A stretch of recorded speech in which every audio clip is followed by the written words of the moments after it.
देखो 7वां क्वेश्चन में कहा है जांच कीजिए कि निम्नलिखित संख्या परिमेय है अथवा अपरिमेय, दोनों से जांच करना है। ठीक है, पहले क्या करेंगे, यहाँ देखो a प्लस बी के रूप में दिया है, a प्लस बी के होल के स्क्वायर के रूप में दिया है। बोलो, अगर दिया तो इसको क्या कर लिखेंगे, a स्क्वायर प्लस 2ab, यही रखेंगे। a का मान यहाँ कड़ी में 2 है, a का मान क्या है कड़ी में 2, और b का मान केवल 2, यही ना। तब देखो a का स्क्वायर तो मतलब कड़ी का 2 का स्क्वायर प्लस b का स्क्वायर मतलब 2 का स्क्वायर प्लस 2 गुणे a का मान मतलब कड़ी में 2 और b का मान 2, यही ना। चलो रखते हैं, तो कड़ी 2 का स्क्वायर करेंगे तो केवल 2, क्योंकि कड़ी हट जाएगी। 2 का स्क्वायर करेंगे तो 4, और 2 से 2 में गुणा करेंगे तो 4 कड़ी में, यही ना। और इसको क्या करेंगे, 4 2 6 प्लस 4 कड़ी में।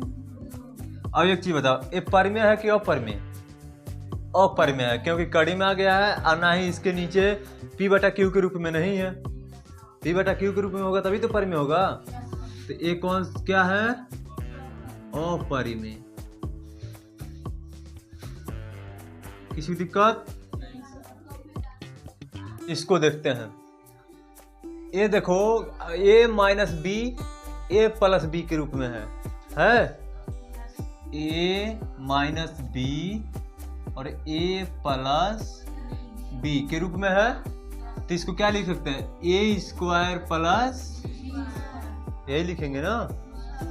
चलो a स्क्वायर, तो a का मान क्या है 2, तो 2 का स्क्वायर, यही ना, प्लस b का मान क्या है, तो कड़ी में 2, इसका स्क्वायर नहीं, यहाँ से हमको प्लस लेना है ना।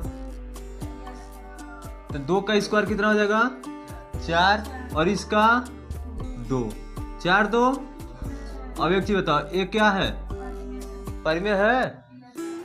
क्या है, परिमेय, क्योंकि इसको हम लोग क्या कर सकते हैं, बट नीचे 1 लगा देंगे तो a p/q के रूप में हो सकता है, लेकिन इसके नीचे तो नहीं लगा सकते हैं ना। तो ये क्या हो गया, परिमेय। इसको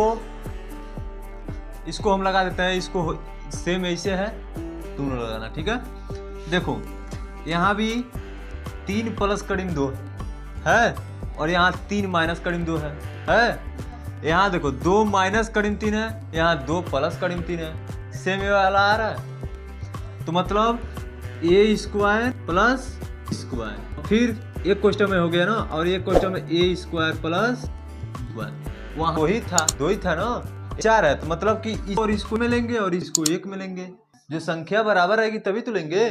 तो a का स्क्वायर मतलब 3 स्क्वायर, ठीक, प्लस b का स्क्वायर मतलब करीब 2 का स्क्वायर। एक क्वेश्चन में हो गया। और फिर यहाँ अभी 3 प्लस वाला लिया है, इसको और इसको ले लिए, हो गया ना। अब इसको बाकी है, तो इसका 2 का स्क्वायर माइनस प्लस रहेगा ना, और करीब 3 का स्क्वायर, यही ना। बस, तो 3 का स्क्वायर कितना होगा 9 माइनस 2 का स्क्वायर 2, करीब 2 है ना, करीब 2 का स्क्वायर 2 प्लस रहेगा बीच में, ठीक।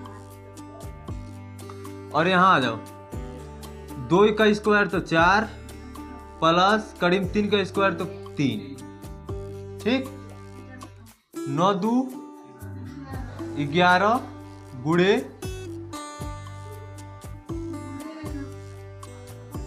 और 4 3 7, तो 11 सते। अब इसके नीचे मान लेंगे 1, तो क्या हो जाएगा, परिमेय संख्या हो जाएगा, परिमेय संख्या हो जाएगा ना। किसी दिक्कत है? अब इसको देखो, इसको तो तुम लोग लगा के दिखाओ, ठीक है, क्योंकि सेम ऐसे है।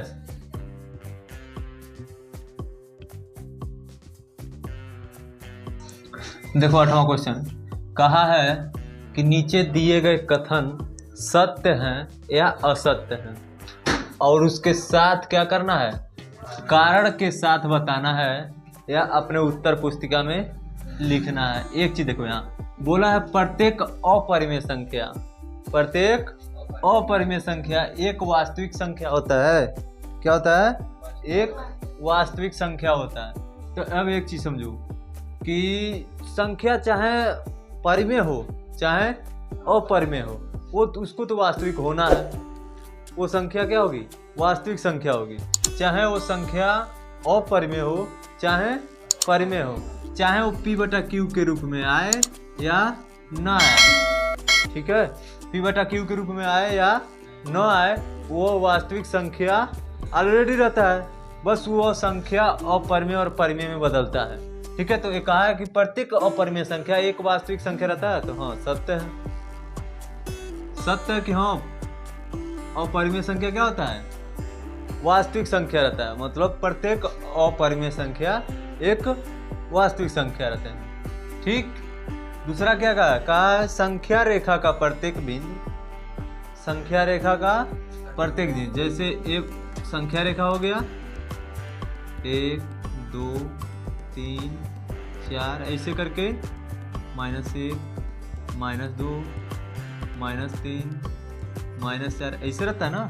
तो बोला है कड़ी में यम के रूप का होता है, प्रत्येक बिंदु कड़ी में यम के रूप में होता है, जहां यम एक प्राकृतिक संख्या है। बताओ, यम एक प्राकृतिक संख्या है तो कड़ी यम के रूप में होगा।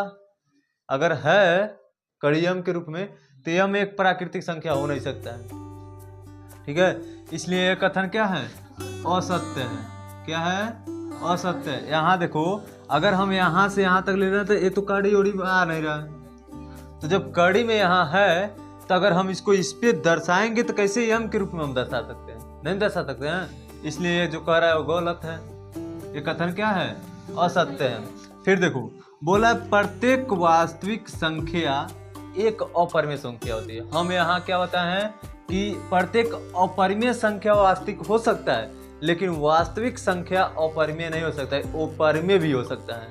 बताया है ना, क्योंकि जो वास्तविक संख्या होगा, यहाँ जो वास्तविक संख्या होगा वो अपरिमेय भी होगा और परिमेय भी होगा, यानी कि वो दोनों संख्या होगा ना। तो ये क्या बोला है कि प्रत्येक वास्तविक संख्या एक अपरिमेय संख्या होती है, तो ये तो गलत बात है, क्योंकि वो अपरिमेय भी होता है और परिमेय होता है। तो ये भी कथन क्या है? असत्य है। बात समझ आ रहा है? अगर कोई पूछेगा, मतलब जैसे कहा है कि कारण बताइए, तो कारण बता दोगे ना कि क्यों असत्य और सत्य है। ठीक।